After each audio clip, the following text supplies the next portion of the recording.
And so we sent Chance and Jack to, I think it was a 2-day conference on how to grow your machine shop.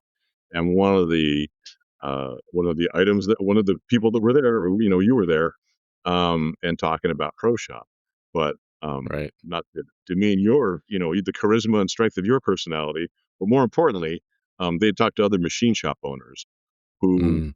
talked about Pro Shop, and they said, "Yeah, if you Oh, guys want to nice. grow, the one you're using now isn't going to cut it." Which we'd already Right. figured out.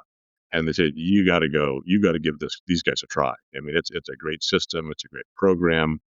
And so that's what led us down the road to pulling the trigger on Pro Shop. Welcome to the Manufacturing Transformed podcast, where we dive deep into the world of manufacturing and uncover the transformational journeys of companies that are powered by Pro Shop. Get ready to explore the stories behind the machines, the people, and the innovations shaping the future of this industry. Welcome to Manufacturing Transformed. Real shops, real stories. Well, hello, my friends, and welcome to another episode of Manufacturing Transformed. I just got to sit down with Steve Macias from Pivot Manufacturing, a very nice shop in the Phoenix, Arizona area. I got to visit them at I think it was the end of last year, early January. I can't remember exactly when, but really impressed with their facility. Beautiful new remodeled place, obviously paperless, just doing a lot of things right down there. But this is a business that's been around.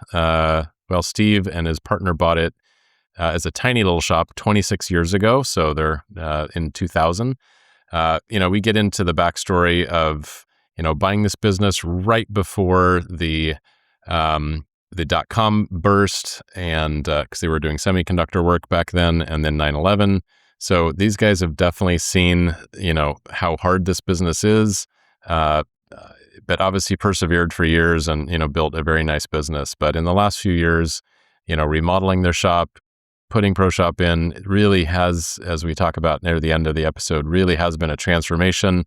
He says there's no way they could have been, executing at the level they are, both in their revenue and just how, smoothly the shop is running, if they'd still been on paper travelers, had a separate QMS, and doing all the things that are so traditional, in a shop that's more paper based. So we dig into things like their recertification audits. We get into customers that have even already known Pro Shop, and have a very favorable opinion of them now using it as a real effective tool to help run their business, and even the engagement of their employees that are sort of digging in and being curious and wanting to know the status of jobs and even see them all the way through out the door. And that engaged workforce, I think, is sort of a hallmark of a well-run business. And you can just tell by the way Steve talks that it's probably a place that, the employees, and of course I've been there, I've seen it, the employees are engaged, they care, they're giving it their all, and providing them with an environment to do that great work is important, and we feel great to be a part of that. So it's a fun conversation. Let's dig into it here and enjoy this conversation with Steve. Steve, welcome to Manufacturing Transformed. It's good to have you here. Hi, Paul. I'm glad to be a part of it. How's life with you? It is very busy. As I've been sharing on LinkedIn, I think I'm going to spend 3 nights in my bed in all of March. So I'm on week 2 of a multi-state trip. I'm into my 3rd state, and I will be home for the weekend this weekend, and then gone again for the remainder of March. So, but I enjoy the heck out of what I'm doing. I've done 4 shop tours in the last 2 days, and just get to visit with customers and see shops, and it's just a blast. So I'm having a good time. Good. As long as you enjoy it, that's awesome. Absolutely. And how are things at Pivot Manufacturing? We are busy. We are really busy. That's awesome. As when we've talked before, when you were out here visiting, many weeks ago, life is good. We're growing. The new building, the build out that we did is paying dividends, and our customers just keep coming at us for more. And so So It's a so we're beautiful thing. thankful we have ProShop now, because that's super very that's very helpful. But yeah, no complaints here at all. No complaints whatsoever. Good. Well, I was super impressed when I saw your shop. It's beautiful. It's, new and modern and clean and well organized, and that's kind of what we're here to talk about today. So, for those that don't know Pivot Manufacturing, why don't you give a little bit of a snapshot of kind of what you specialize in, what you guys do, your general size, and then we'll go back, talk a little bit about the origin and how you decided to ultimately, work with us. Okay. Well, I guess the short story is we're located in Phoenix, Arizona, and we're in a 15,000 square foot building, about 30 employees, and most of our customers are DoD primes. We work with Hmm. customers like Raytheon, General Dynamics, BAE Systems, L3 Harris, Northrop Grumman, Ammo Tally, Dillon Aero, and the like. Hmm. And we will do we'll probably do around 6 million in revenue this year. Next year, we're Nice. looking at, believe it or not, we're looking at 8 to 10, which in Wow, part that's big is growth. due to the expansion that we recently underwent. Where well, we've been in the building for 26 years, but we essentially blew it out to the exterior walls and then built everything brand new back in again, which the timing was fortuitous because our customers, being in the prime space, the defense prime space, are quite busy right now. Mhm, mhm, and when they come and visit, they're like, "Wow, this is a beautiful place. This is the kinda shop we wanna put our parts." Uh, it's funny, that was an unanticipated benefit Mhm, of the new building, and we just thought, well, this place is, the building's 50 years old. We need to update it, the AC, the electrical, everything, and then just the flow. And so we did that.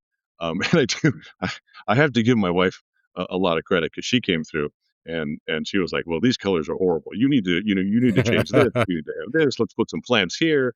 And people come in. I was like, wow, you guys are like all grown up now. And so it has I been, love it. it's been fun. It's been fun to show it off. That's funny. Back in my shop days, we were inclined to just, throw down some carpet, throw up some white paint, and call it a day. But a really good friend of ours from college days, um, Becky, she has a beautiful eye for design, and she made this beautiful color palette and painted artwork on the walls and sort of industrial chic looking, and yeah, it looked great, and it definitely helps present a really sort of professional, well run image, and you combine it with a paperless operation and a good QMS and a great team, and it really presents well and it sells well. So yeah, kudos to you for making that a priority and reaping the benefits from it. Yeah, you're right, and it's funny. I mean, you just made the point where everything kind of layers one on top of the other, and Yeah. when you're kind of in the middle of it, I didn't actually see that as a benefit. But then the customers come in and they say exactly what you just said. It's like, oh man, your Hmm. systems are great, the building looks great, and then they walk away. The impression that they leave with is so much better, with when they combine everything together. Yeah. Well, I guess there's something like, I mean, systems aside, just the building. It's like if these people care enough about their facility to put in the effort, make it nice, they probably care about the details of their parts, as Mhm. opposed to some sort of just very plain shop that's kind of dirty and not super as organized. It's like, well, are parts going to show up kind of messy, not well deburred? Packaging is kind of haphazard. That's not what we're going for as a for a vendor. So I think there's something in there. Well, awesome. And tell us about you talked about how long you've had the building. Let's tell us about the origins of Pivot Manufacturing. Well, so we're in our 26th year of operation now. And so my business partner, Jack Cudahy, and we actually went to undergrad at Arizona State together. And Awesome. both of our dads were we'll call it in the manufacturing industry. My dad was actually a metal worker at the Reynolds aluminum plant here in Oh, Arizona. cool. He had come home from World War II and went straight to work at the aluminum plant.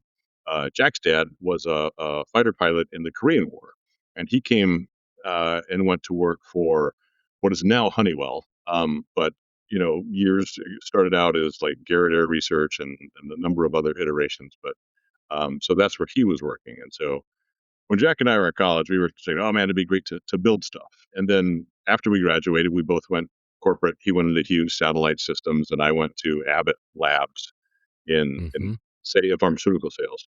And then after about 8 to 9 years in that life, neither one of us really liked it, and so we started looking for something. All we knew was we wanted to make something. We didn't know exactly know what, but we wanted to. At the end of the day, we wanted to ship stuff out the door.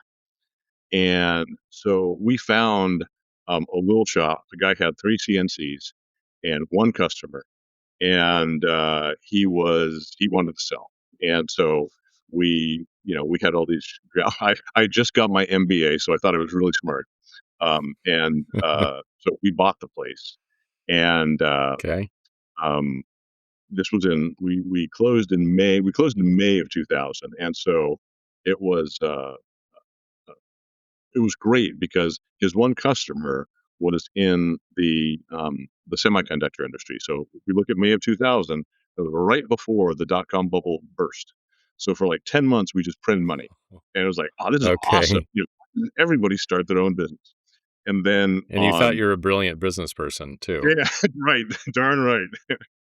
And then on March 31st of 2001, that one customer that we had, which we picked up a couple of other smaller customers, they were still 80% of our business, called and canceled everything in the shop. And we're just like, Oh, what oh now what? man. Um, and well, at that point, so Jack was single back then. My wife was home with a 5-year-old, a 2-year-old, and a newborn.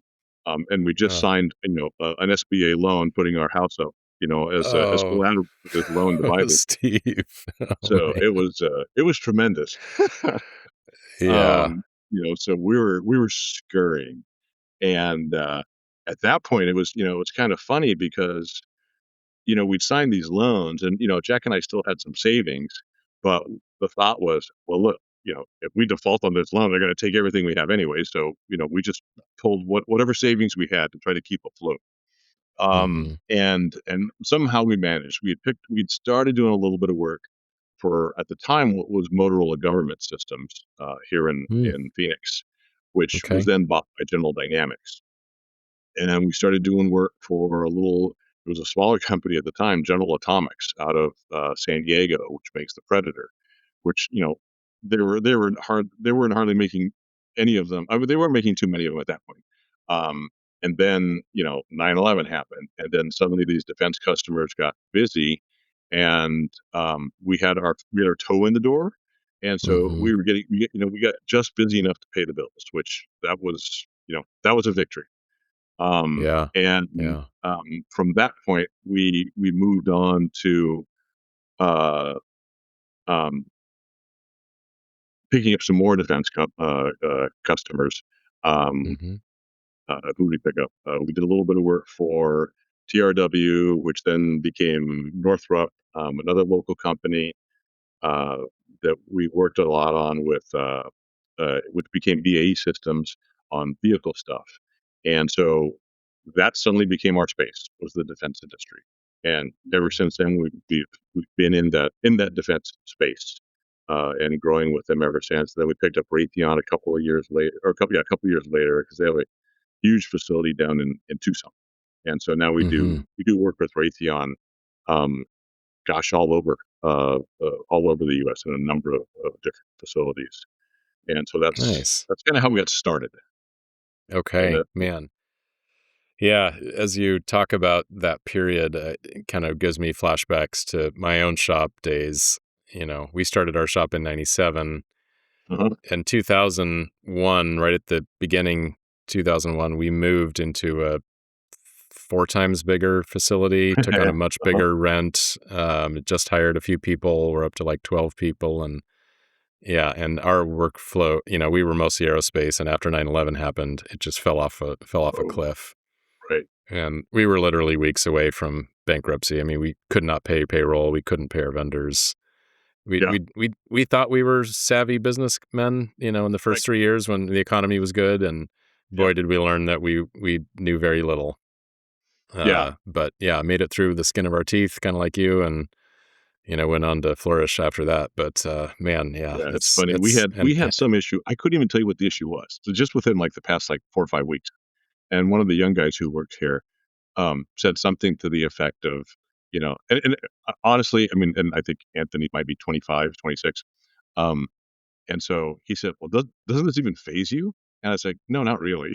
So first of all, it's solvable, and it's actually fairly easily solvable. And B, I don't have a wife at home with two, 3 small children, glaring at me. So life's great. Yeah. Yeah, I only had one small child at that 9/11 time frame, but it was stressful for Oh sure. my But gosh, yeah. well, I'm glad you made it through. Me too. So as you kind of grew over the years, and I guess leading up to a few years ago when you decided you needed something different to help organize and run the shop and scheduling or quoting and the various things that an ERP might do. Tell us, that sort of that phase of the journey. Well, so, all right, so it kinda actually did it kinda starts, from where I ended the last story. So from, like, 2000, yeah, probably like 2008, 9 to about 2015, 16, we bumped up. We had I know we probably had, I don't know, 10 CNCs, out on the floor, 9, something like Hmm. that, and they were older ones. Um and we bumped up at revenue of we always floated around like 2.5, 2.8 million, Hmm. doing some prototype stuff, mostly short runs, 50 of something, maybe on a good day or a good week, 100 of something else. And Right. we knew that our customers had, a whole lot more business. And in talking to them, I mean, they were frank with us. We have good relationships with our customers, which has worked out on many levels. Um, but they said, "You guys don't have the equipment to make our production stuff, so you're not gonna be Mm, competitive, so that's why you don't see it." Um, got but it. we were a good supplier, and we asked, "Okay, well, what if we do get some equipment?" And, the answer was, of course, "Well, we can't make any promises, but if you do buy that equipment, you're gonna get an opportunity to bid." Hmm. So in 2018, we took a leap of faith and bought two high-speed CNCs, even though we had nothing really to put on them at that point. Hmm. But uh, we started bidding, and I mean, within like 3 months, we filled them up with our Oh, with our nice. current customers. And so then over the next uh, you know 3, 4, 5 years, certainly anytime a piece of equipment needed to be replaced, it was gone, and we replaced it with a brand new high-speed CNC. And then we also, added them to the point where we now have 16 out on the floor, and we're actually just had a sales guy in here yesterday, and we're looking to add probably a big horizontal, and maybe Super another one cool. over the next, Hmm. 2, 3 months based on our workload right now. Um, Hmm. but with regards to the ERP system that we had, so when we started, um, again, back in what is it, 2000, actually, it's funny. I still I think we signed for the new ERP system in February of 2001 and I had to pay for it, right, like, 40 days before everything came crashing down, which then we kept that for the next, whatever that was, 22 years. And then Right. once life picked up again, it was fine. It was sufficient. Um, but, as we grew, it certainly had limitations. Um, and that's where we kept bumping up against it. And then in and we knew, I mean, like 2018, 19, as we're starting to see more work come through the shop. Um, our quoting process, my partner Jack Cudahy, who you met, just Hmm. very detail oriented and Yeah. very very detail oriented. And he would do most of the quoting. And so he had these, just massive, stacks of yellow legal pads where he would do the quoting. We'd print out the quote, we'd print out the RFQ, we'd print out the drawings, and these stacks would go together. Um, Hmm. and he had this hutch above his desk where they were very meticulously stacked. And um, we joked at one point that someone was going to walk in the office and find him dead underneath the stack of legal pads and It's drawings. just going to We tip just over and let him crush keep him. doing it. And so we thought, okay, this is not, as we're growing, this is, and then let's say, for whatever we'll just call Raytheon, um, they want to place an order from a quote that we did, whatever, you know, 3 months ago. Now the stacks were organized by date, but you still had to go through and you kind of had to guess exactly where it was going to be, and half the time you were right, half the time you were. And so as this kept on, I was like, okay, we've got to pull the trigger on this. And funny enough, two of the we have four youngsters, as I call them, working for us. They're all between the ages of 25 and 29. Hmm. And we sent there was I think Modern Machine Shop was hosting some event in Denver, and it was fall of 23, I believe. Um, Okay. and so we sent Jack and I thought should go, and then we thought, no, we're biased, we're old, and let's send two of the young guys. And so we sent Chance and Jack to, I think it was a 2-day conference on how to grow your machine shop.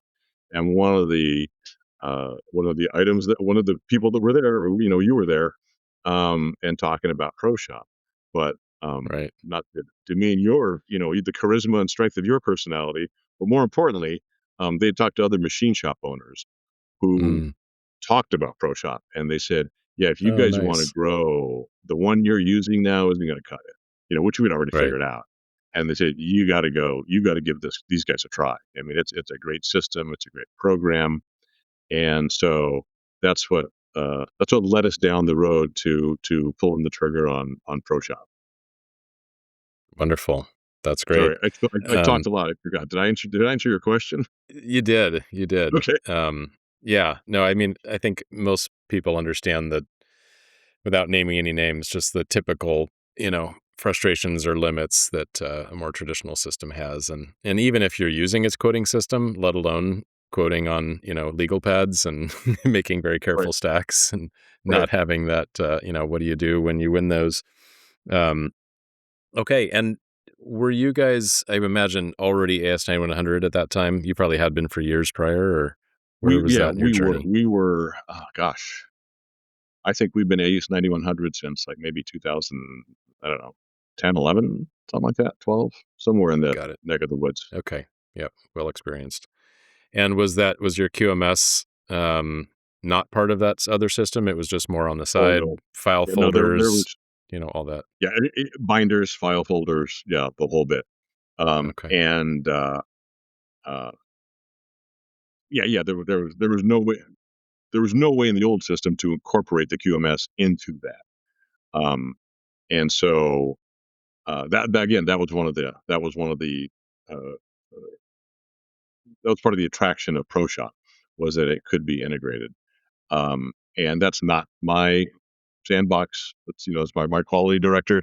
And Yep. so when Sure. which was Chance, who you met at the event, and Yeah. yeah, he came back. He was all gaga about how it could go, make it far more seamless. Yeah. And I I mean, and I go ahead. oh, yeah, it'll save a lot of time for those QA managers. Just busy work and Yep. let them. Well, and it's nice because everything uh as everything gets uploaded into ProShop, I mean, it just populates the QMS. And so when we had our whatever our 3-year recertification audit this past summer, and the gentleman who was here was new to us. We hadn't worked with him before, and he had not seen Pro Shop before. Uh, Hmm. and, and I guess he didn't do a lot of machine shops, but he hadn't seen Pro Shop before, and he was yeah he was impressed, because we're sitting in the conference room now, which and again, this is part of the new thing that we have. We didn't used to have a conference room. You used to do it at a table in the kitchen, Yep. binders and stacks and crap everywhere. And now they're in the conference room. I mean, we've got a giant screen there that's hooked up, to the laptop, and just whatever the auditor, the gentleman was looking for. It's like click, click, click, click. Here you go, here you go, here you go. here's your proof. Here's how we do it. Here's how we document it. And I mean, yeah, it flew. Such a I beautiful think thing. I think he allocated 3 full days. I know. So it was a complete restart audit. So he had allocated 3 full days, and I think he was out of here at 10 in the morning on the 3rd day. Um, in part because we were able to go through everything so quickly. So, Yeah, that's not uncommon. That's awesome. I'm glad it was so easy for you. yeah. So, as you onboarded the system, most people obviously replace their old ERP, and obviously you replaced all your manual QMS things. Do you remember, other little systems for tool management or calibration or other little, tools or spreadsheets that you were just using that kind of got all consolidated and kind of swept up into ProShop? How many there might have been? Um, I look in the spirit of full disclosure, we keep finding more new things that we can do with ProShop. It's a never-ending journey. Yeah, it is, That's but awesome. in a good way. Yeah. And part of it, and I'll tell you, so we started implementing ProShop in July of 2024. Um, they started Okay. Yeah. knocking down walls in the building in August of 2024. So we were implementing the system at the same time that, physically we were moving around the building as they were smashing things and then building it back up again. Because we stayed in the building during the construction, which Right. that was a chore in and of itself. And so there were things like, matter of fact, uh, like scheduling that we just had we were just going through our scheduling module and looking at Mhm. it. This is not near as robust as we can make it. And it's obviously, it's junk in, junk out is what it comes down to. And Sure. so, um, uh, you know, it's there, but I hired. This is going to sound funny, but he's actually pretty qualified. My middle son um, Oh, he's a cool. process engineer and was living in New York, and he had moved there for a girl, and then the girl didn't work out, and he decided he didn't want to live in New York City anymore, and so he came back, and I said, and while he was looking for a job, I said, well, I got stuff for you at the shop to do, and in my mind, I'm thinking of this 26-year-old kid as the little kid that made a mess and Mhm. not a process engineer, and so he comes in and in like I you know, in 2 weeks, his value becomes apparent. And he comes in with, like, this list of things, and he goes, "Do you know the things you can do in Pro Shop that we're not doing right now?" And I'm like, "I Oh, I have an love that. idea." And so, this is his charge is to matter of fact, we were just out on the floor earlier today talking about, training modules and what it is we can Yep. do to really fully start utilizing it. But yeah, I mean, to your point, Amazing. yeah, it was small things like tools and things like that. We're keeping track. I mean, Mhm. those are little small victories. Um, but there's just so much more in there that we're going to start utilizing, and some of it, and there's no one to blame. I mean, because again, sometimes Oh, I still sure. have a mindset like we're at an 8 or 10 man shop as opposed to a 30 person company. Yeah. And look, if we need someone full time to run XYZ, we can't just all wear a bunch of hats and hope something Mhm. gets done. So, that's part of the growing process too. Yeah, I mean, you've obviously broken through that 2.5 to $3 million mark and are on the other side of that where just general business structure needs to change. And, Hmm. so many we've actually done podcasts, Mike Payne and I on By the Numbers about like this like $2.5 million threshold that many shops kind of cap up against. And some that just they're happy there and it's a Hmm. lifestyle business and they're making good money and there's no reason to grow it more. But even those that want to grow sometimes without re-envisioning the business processes, the team, the delegation to different people owning different parts of the Hmm. business and getting it all out of the owner's head, they can't get on the other side of that threshold. So as you guys do that and yeah, reorganize, get different people responsible for things, and the fact that you did all this mid, full facility remodel. That's a lot of things all at once. Yeah, So, and just to make it even more fun, um, my wife and I decided to do the exact same thing to our house at the exact same time. And oh so, joy, joy. and we decided to live there while they did it. So we again, same thing with our house. We blew that out to the exterior walls and came back in. So at one point for 6 months, um, here at the shop, we had porta potties. We didn't actually have any working bathrooms, so we had this line of porta potties outside. And at home, I didn't have a shower. We had like one powder room, so I had to, I'd had to go to the gym to shower every day. It's a Oh great my existence, gosh. but we got through it. To do But yeah, I mean, it's funny to your point. When you say you don't want to let go of stuff, and I mean, look, I mean, Jack and I have been running this thing for whatever 20 something years now, and I mean, Mhm, it's true. I mean, it's that whole like changing the mindset, changing the culture thing. I mean, it's like I'm the one pushing it, and I'm still fighting it at the same time. mhm, It's like, well, you need sure. to do this, but that's mine. I'll do that. I've always done that. So, Yeah. Yeah, yeah. Well, that's cool. Do you now have 2 boys in the we do, business? we do, Nice.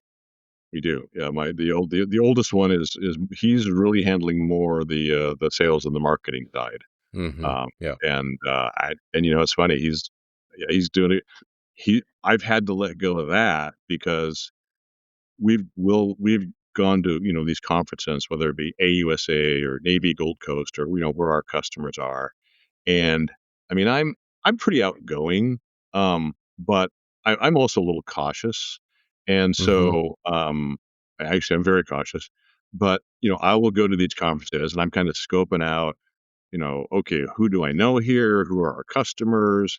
What projects mhm. are we on? And this is all going through my head before I even approach someone, to talk to them. And Yeah. we walk in, and Jack just fires straight in. I mean, he'll talk to a wall. And he's like, asking, "Hey, we do this. We're really good at this." And to his credit, he's done his homework. And it was like, because Yeah. in Morristown, New Jersey, you guys have a facility that builds a lot of these chassis. Who should I talk to? And I'm like, okay, well, that's I don't need to be here anymore. What So, a great feeling, though. yeah, That, it is. It is. It's a good feeling. yeah. So, and Chance, one of the other young, we jokingly refer to him as our fourth son because we've known him since he was in fourth grade. Um, Mhm, and yeah, I mean, that kid's, I call him a kid. He's borderline brilliant, and so I mhm. mean, the Yeah, processor I just could works so much faster than mine. yeah, I So I was can like, okay, tell when let I him met run. him. That's awesome. So, what was the transition like to go from a paper-based system and separate QMS, into going all digital? Tell us a little bit Um, about that. it's been fantastic. I mean, so there's a lot of aspects to that. So let's see where I start. Well, first of all, was I guess the big thing that that we really liked, that really caught Jack's attention, was the quoting module, where Mhm, he's like, "Oh wow," he goes, "Look, I can." So in the old days, we got an order. Now we had to get the paper down and start transcribing it into the ERP system, every bit of information, starting anew. And so when we were looking at ProShop, it's like, okay, I can do the quote in ProShop, and then more or less when we get the order, go hit click, and it becomes a purchase order. All that information just moves. And so in terms of, ease of use and time, um, it's been great. So here's a story. So Jack now goes, he so he stares at numbers all day. But he mhm. now goes and works out at a gym up the street at noon for, like, 45 minutes to kinda clear his mind, in part Good for because he him. has a little bit extra time now because he's just not Okay. sitting there just pounding through these numbers. So from that aspect, it's great, and, I can work my way. I could've I used to be able to work my way through the system. He's out of town, a quote needs to be done. I could slog through it. Um, but now it's so much easier because um, it's the same system that I'm looking at as a for sales and time. That's another one. Time cards. We don't have time cards anymore Mm, because everybody signs in through PostShop. And not only do they sign in through PostShop, but their times are assigned to the jobs, so we can more closely track how well a job is going.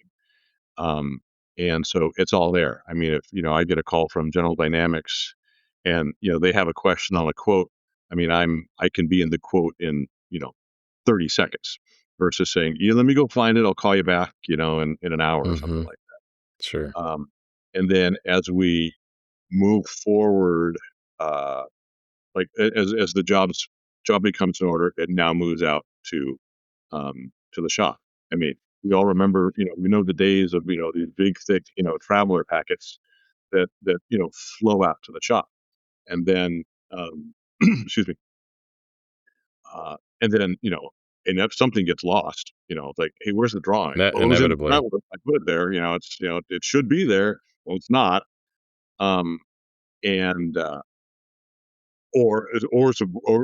somebody might have pulled a God forbid, an older drawing was still in a file, and somebody pulled an old drawing, which Yes, it happens or could happens. happen, and so much of that has been eliminated, and it's funny, and it's not just the ease of use of going to the paperless, but honestly, it's the physical movement of walking out to the floor with the traveler, finding something's missing, walking back down, walking back up, really trying to find someone to ask.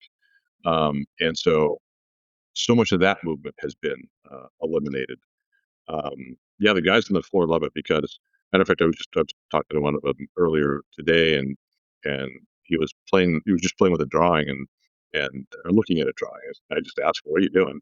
And he goes, I'm just trying to magnify the parts, or I'm trying to magnify the drawing so I can just, double check on the dimensions and say, awesome. Hmm. And so that's something that you couldn't do before when you had this old sometimes Yeah. yellow drawing sitting in front of you.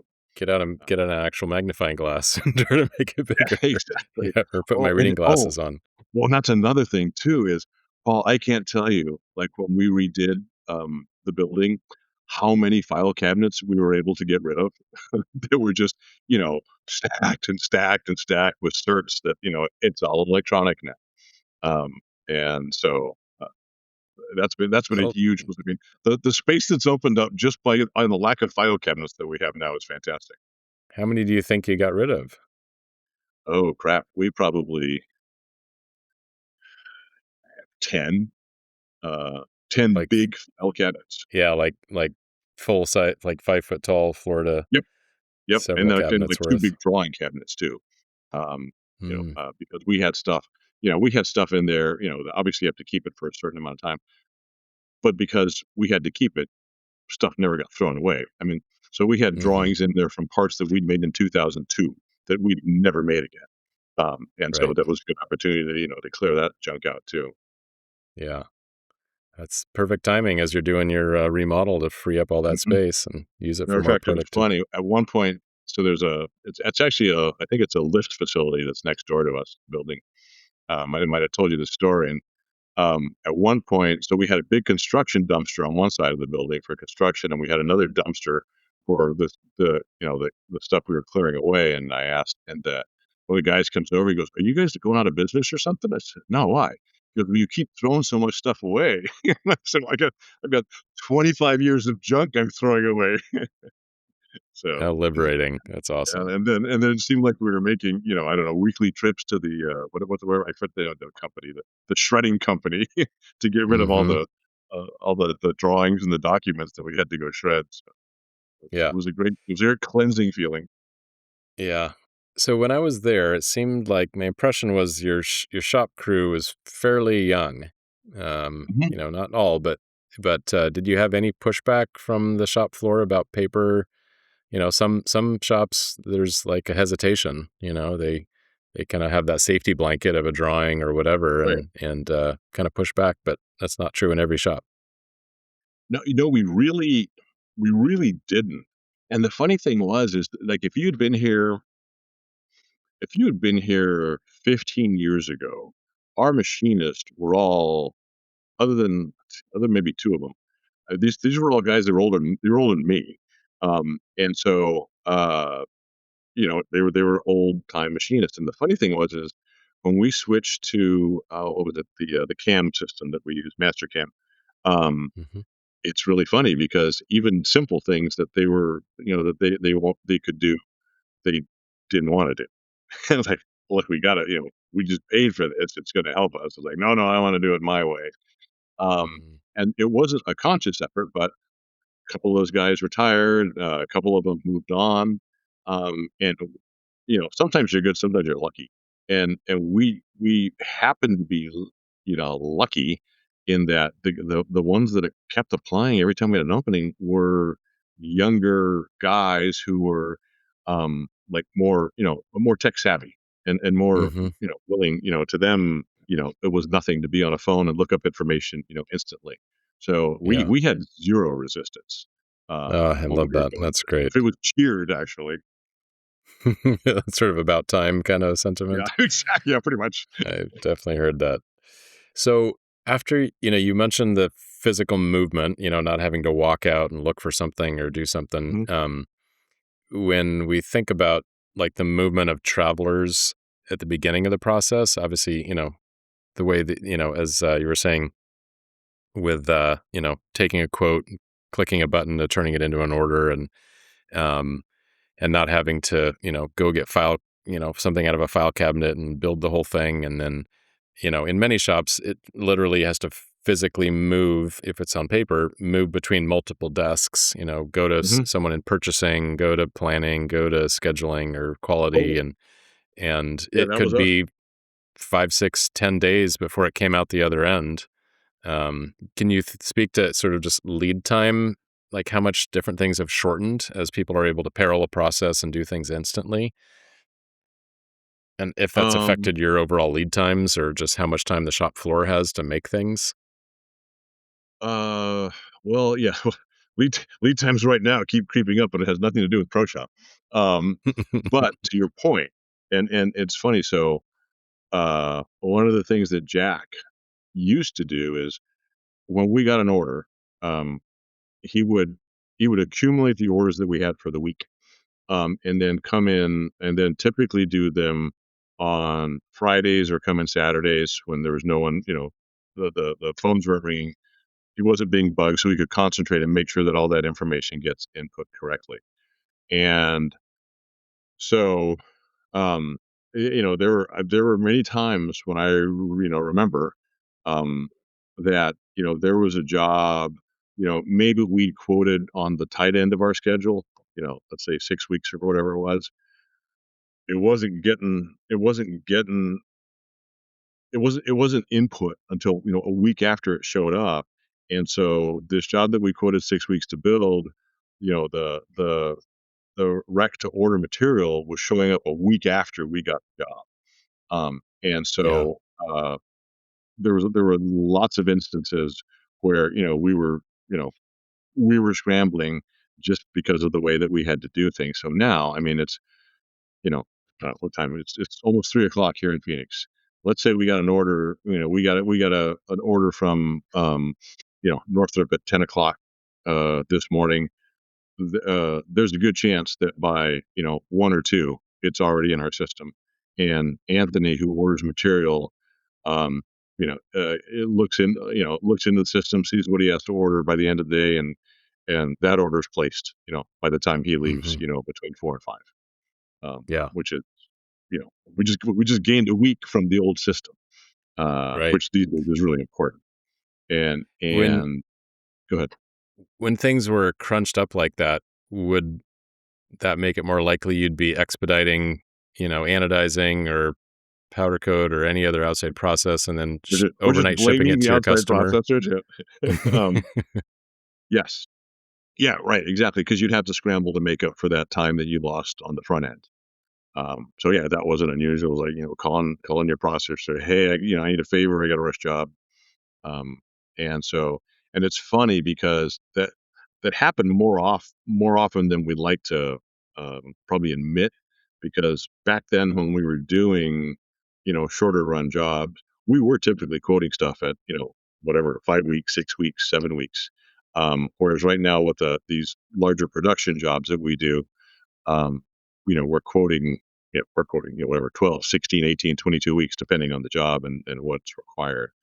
So sometimes you have a little more space in the middle to make it up if you can. Um, but it's a lot tougher when you're only giving yourself 5 or 6 weeks.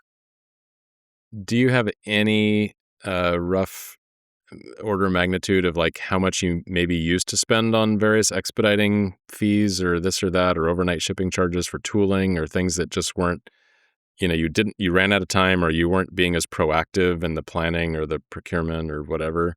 I You know know, I've had different numbers from different shops, yeah, but it's Paul, always fascinating. I will tell you. I mean, the short answer is no, and that's a really interesting question. But um, I can tell you just from an observational level that um, the runaround from 3 or 4 years ago is virtually non-existent when it comes to tools. It's like, hey, Mhm. I got to run down to XYZ tool. I got to pick this. I got to pick this up. Or hey, we just ran out of such and such. No one told me we were out. Versus, yeah, well, versus now it's sitting in Pro Shop that there's, hey, we're down to two. Somebody's, Anthony, make sure you order those. Or I mean, nobody needs to tell him because he just looks and orders them. And Right. so, yeah, it's funny. That's a good question. Actually, I'm gonna have to look into that. See what. Yeah, I'm gonna have to look into that.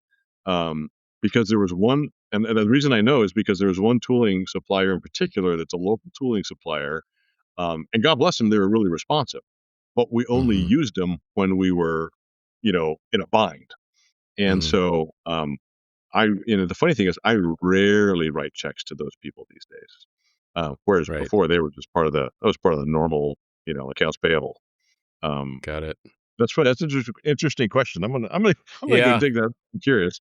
Well, we've, been doing this long enough and talked to hundreds of shops that, yeah, I mean, literally the money they're spending on, expediting outside processes, the Mm-hmm. money they're spending on overnight shipping for tooling, or Mm-hmm. the money they're spending on, overnight shipping parts to their customer, just Right. because things took longer, their machine was down because they ran out of a tool, or because who knows what.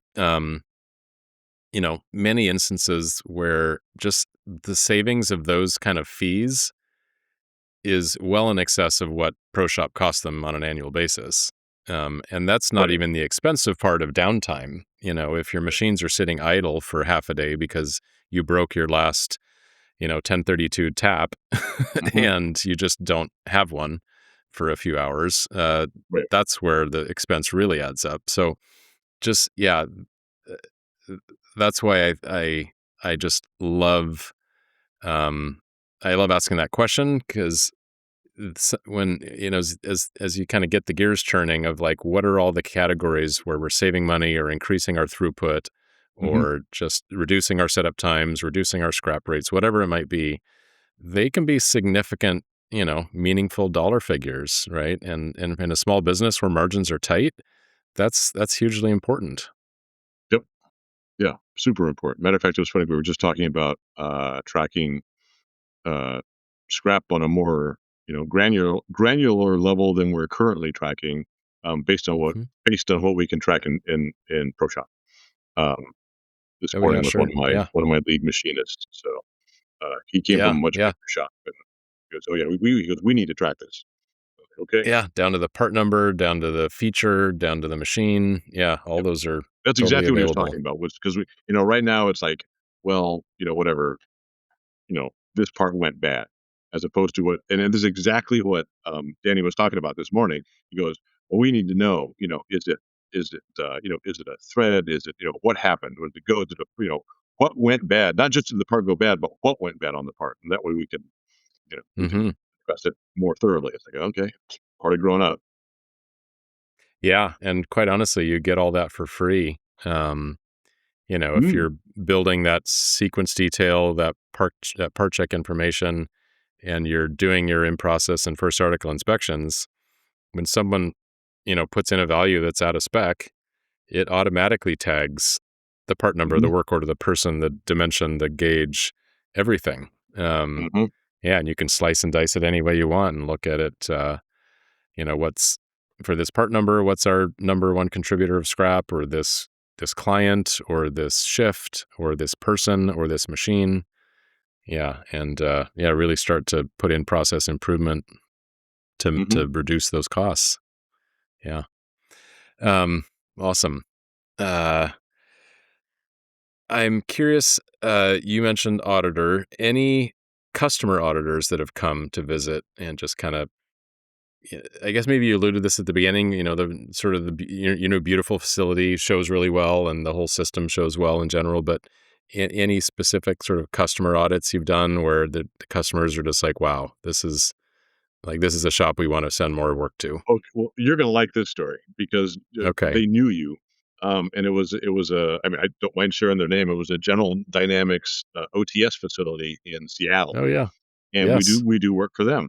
And they came Oh, down. nice. We'd been doing prototype work for them for years, and we're again same thing. Like, look, we can do production work now, and they said, okay, well, we need to come by for an audit. And the buyer came by with one of their quality engineers, and they start and she's very effusive in the way she talks. And I said, well, what do you got system? And she goes, well, we're using ProShop. And she's like, ProShop? She goes, we love those guys. We used to do That's work for sweet. them when they. So like, it was very funny. So I wasn't expecting to actually find the people who knew you and that don't work with you. Yeah. Uh, this is Well, yeah, just a they were a customer of ours at Pro CNC, and yeah. yeah, I But used to work with them but we extensively. have, and it hasn't been. Um, so other customers, it's not so much even like we've been obviously we're the AS9100, and most of our Hmm. customers have had these long relationships with. But when we tell them we've upgraded, it's more of like a, oh yeah, we've heard of those guys. A lot of, and this is the funny thing, which makes us still believe that we made the right decision, because I've heard this more than once. They said, "Oh yeah, a lot of our bigger suppliers use that program." It's like, all right, well now we want to be one of your bigger suppliers, so we're playing there now. So it is.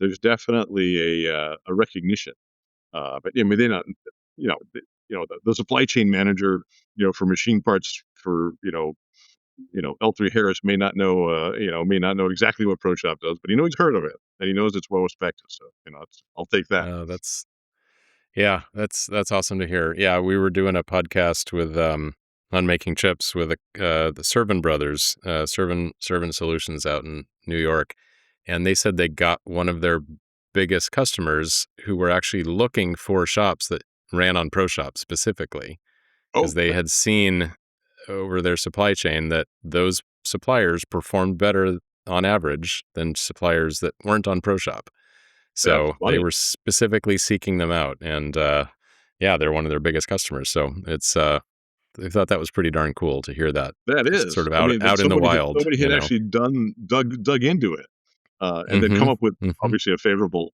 uh, Yeah, an answer. That's great. that definitely feels really good.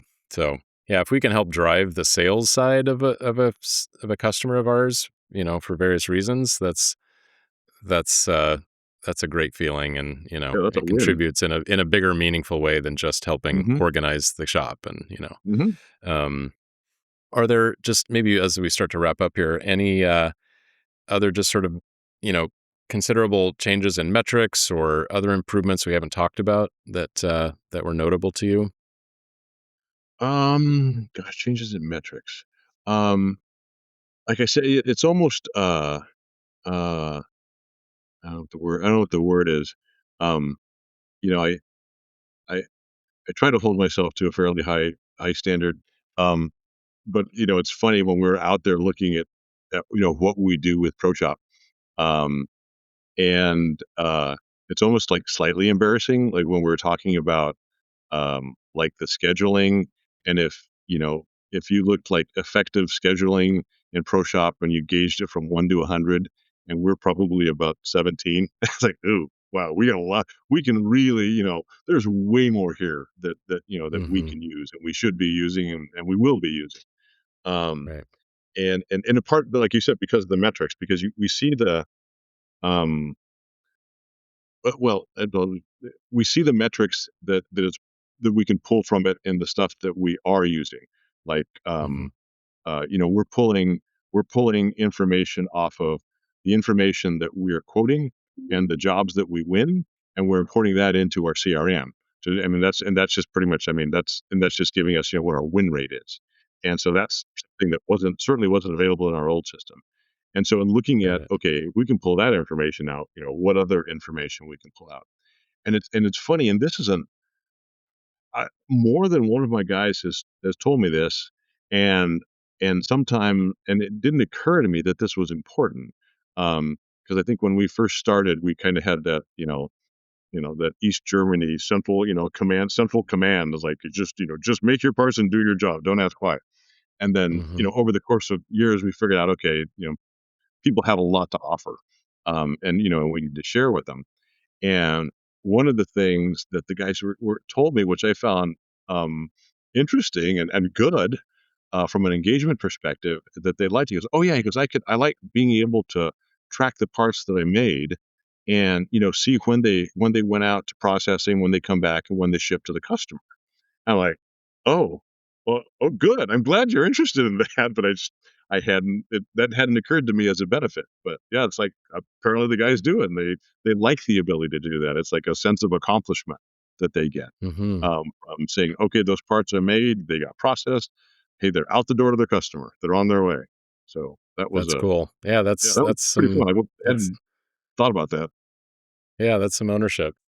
Have Hmm. you Do you feel like it has helped sort of democratize some data or some their ability to kind of provide feedback into the system or suggestions on process improvements or anything to that nature? Sometimes if I've heard that ProShop helps kind of break down the wall between the shop Hmm. and the office in a really sort of It would it virtuous way. it's what's the best way? It's a tool. So, I mean, again, in terms of trying to share information, pretty open.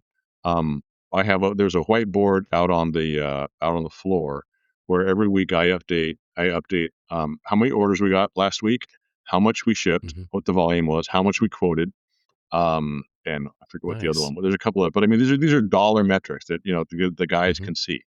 Um, and we also share with them, not obviously not all of our financials, but things like, hey, this is what's happening. We just got our healthcare renewal. It's up Hmm. 20%. Just so you guys know, Yeah, it's you're going sure. to see a little ding, and I'm getting a big ding.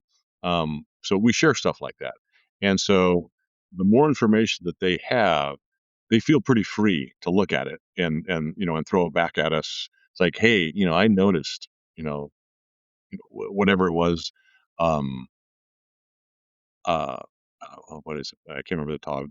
We had some end mill there was something that kept breaking, and it Mm, hadn't gotten back here yet, for whatever reason. And then, I mean, but then one of the guys on the floor noticed it. I was like, hey, I'm looking at the statistics here. This thing's breaking more than it should. We need to talk to Michael, the programmer. We need to see what's going on, mm, because they've taken the time to look at it, and that's so cool. yeah, That's it's really good. cool. It is good. They take, again, like the word you just used, ownership. Yeah. Well, that's a sign of a healthy culture and they're engaged. You hear so Hmm. much about disengaged employees these days, and a hallmark of a good business is in many ways is you have engaged employees and they care about the outcomes and they care about helping improve them and Right. they're digging in, and Hmm. using their mental capacity to make that better. So I love hearing that. All right. Last couple questions. If you could imagine what your shop would look like today if you had not decided to put ProShop in, what do you think things would be like? Ooh. Uh, Chaotic. Um, I'm, so I'm trying to picture. I'm looking around the office. I'm trying to picture what the stacks of quotes would look like. we might Mm-hmm. we might have needed to add an extra room in the construction for stacks of legal pads, Mm-hmm. and the travelers. I mean, that's Right. it just like you said, one of the things that we like having, it's is a neat floor where you walk out, it's like, hey, this is pretty crisp. Um, Mm-hmm. and I mean, and obviously you can, I mean, don't get me wrong. I mean, you could have a neat and crisp floor with, with travelers, Sure, out you could. there. Obviously it can be done. I'm sure, I mean, and it's done, it shops probably 10 times my size. But just from our perspective, um, you know, we're, we, we weren't really good about, making sure everything was kind of neat and tidied and buttoned up, in terms of, uh, eliminating that back and forth. But hey, where's this? Where's this? Where's this? By the time the part got out the door, it was great. But sometimes it Mm-hmm. took a lot longer than it should have to get that great part out the door. And Mm-hmm. and Mm-hmm. so, yeah, I'm trying to visualize what it would look like with um, I think the sleeves of travelers getting ready to go out on the floor, and then or moving it like you said earlier, moving along, moving from getting input. Um, and like so, and another thing would be like with the orders that Jack used to input. When he would input an order, like I said, typically they were smaller orders. I mean, we got an order for, I don't know, 14,000 parts of something that had I 30 deliveries. I mean, manually entering Oh, all that wow. into the system, after you've already done all the work for the quoting versus again just kind of Mm-hmm. the click send. I mean, it would be, you know, I don't even know. I don't know if Jack would be here. He might, just wandered off into the Sure. desert if that was the case. Uh, but yeah, definitely more chaotic, uh, far less seamless. Do you think you could be doing the revenue you're doing with the people you have, or would you be not? Would you had to have, potentially No, have more we'd overhead stumble. staff, or No, we would. You mean with that? If with the old system? yeah, yeah. No, no, no. There's no doubt in my mind that if we hadn't changed systems, we would be. There's just so many more areas to trim, um, with an old system like that. And like I said, not that you certainly couldn't do it, but for us, it would, we would be late. We would be, the parts would most likely still be very good. Quality's always been a strong point of ours, but managing the, stuff, managing raw material coming in, tools coming in, heading out to processing, shipping everything where it needs to be shipped. Because oftentimes with some of these quotes that we get for these large companies, we're shipping stuff to Tucson, to Louisville, to Boston, to Huntsville, off of one purchase order. And so it's, Hmm. yeah, I yeah, Yeah. I shudder to think about stuff being shipped to the wrong place. Because it Well, happened. I'm. So, Yeah. Oh, yeah. Yeah. Yes, I've heard it. I've even experienced it myself years past. mhm. Um, so I guess very last question before we ask how people can get a hold of you if they want to. This show is called Manufacturing Transformed, and we often, you know, like to hope that our customers are truly experiencing a transformation when they get rid of the paper and they streamline and they systematize and bring the QMS into one place and all the things that ProShop enables. Do you feel like that's a fair assessment that it was? You obviously went through the whole remodel at the same exact time, so you were you were transforming in many different Well, ways. yeah, but Paul, I look at it. I mean, so the short answer is yes, 100%. Because in my mind, it's all foundational. Like the remodel of the building was um, foundational for us to be able to, physically expand and add more equipment. Because the way the building was configured before, um, super difficult.